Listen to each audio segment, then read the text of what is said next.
বন্ধুসকল নমস্কাৰ। আজি আকৌ আপোনালোকৰ মাজত আহিছোঁ। আমাৰ প্ৰাণৰ শিল্পী অসম আৰু অসমীয়াৰ হিয়াৰ আমঠু জুবিন গাৰ্গৰ মৃত্যু আজি এমাহ সম্পূৰ্ণ হ'ল। অসম প্ৰদেশ কংগ্ৰেছ কমিটিয়ে আজি ৰাজ্যৰ প্ৰতিটো জিলা কংগ্ৰেছৰ অফিচত সৰ্বধৰ্ম প্ৰাৰ্থনা সভাৰ এক কাৰ্যসূচী হাতত লয়। যথাৰীতি আমি এই কাৰ্যসূচী পালন কৰিছোঁ আৰু আমি যেতিয়া কাৰ্যসূচীটো য'ত পালন কৰিছোঁ তাত আমাৰ ক'তো পাৰ্টিৰ চিম্বল আমি ব্যৱহাৰ কাৰণে কোনো পাৰ্টিৰ ফ্লেগ নাই। আমি প্ৰয়াত শিল্পীগৰাকীৰ প্ৰতি শ্ৰদ্ধা জনাই আমি উক্ত কাৰ্যসূচী হাতত লৈছোঁ। আজি বিজেপিৰ ৰাজ্যিক সভাপতিগৰাকীয়ে এটা কথা কৈছে যে অসম প্ৰদেশ কংগ্ৰেছ কমিটিৰ সভাপতি গৌৰৱ গগৈ ডাঙৰীয়াক জুবিন গাৰ্গৰ মৃত্যুক লৈ কোনো ৰাজনীতি কৰিব দিয়াৰ নহ'ব। মই এইখিনিতে মই সেই সভাপতিগৰাকীক কৈছোঁ যে আমাৰ দলে আমাৰ নেতা গৌৰৱ গগৈ ডাঙৰীয়াক কোনো ৰাজনীতি কৰা নাই। আমাৰ ৰাজনীতি তেখেতৰ জুবিন গাৰ্গ নিজেই এজন নেতা আছিলে। সেই নেতা তেখেত ৰাজনৈতিক নেতা নহয়, সমগ্ৰ অসমৰ এটা নেতা। সেই তেখেতক লৈ আমি ৰাজনীতি কৰাৰ দৰকাৰ নাই। আমি তেখেতৰ এই ন্যায়িক তদন্তত আমি এটা ন্যায় বিচাৰিছোঁ যিমান সোনকালে হয়।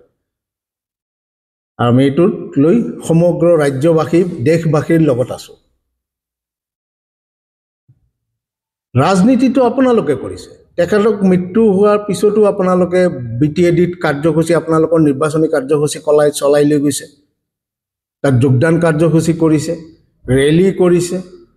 যোৱাকালি এটা ফটো দেখা পালোঁ য'ত আমাৰ মন্ত্ৰী জয়ন্ত মল্ল বৰুৱা বহি আছে, পিছফালে এখন বেনাৰ আছে, তাত বেনাৰখনত আপোনালোকৰ সেই বিজেপিৰ চিম্বলটো আছে। তাত আপোনালোকে জাষ্টিক ফৰ জুবিন গাৰ্গ হেছটেগ চলাইছে।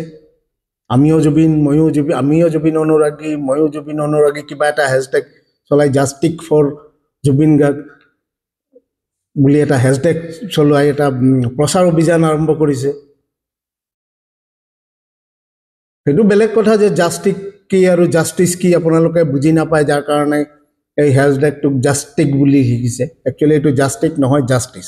সেইকাৰণে মই আপোনাক কৈছোঁ, প্ৰথমতে এই যে জুবিন অনুৰাগী কথাটো কৈছে, জুবিন অনুৰাগী হোৱাৰ আগতে সেই স্পেলিংখন ঠিককৈ লিখিব জানিব লাগিব। বেনাৰত যে লিখিছিলে জাষ্টিক নহ'ব, জাষ্টিচ হ'ব। বেনাৰত যে আপোনাৰ এটা চিম্বল আছিলে, পাৰ্টি চিম্বল, সেই পাৰ্টি চিম্বলটো আঁতৰাব লাগিছিল। সেইটো আপোনালোকে আঁতৰাই নিদিলে, ৰাজনীতি কৰিলে।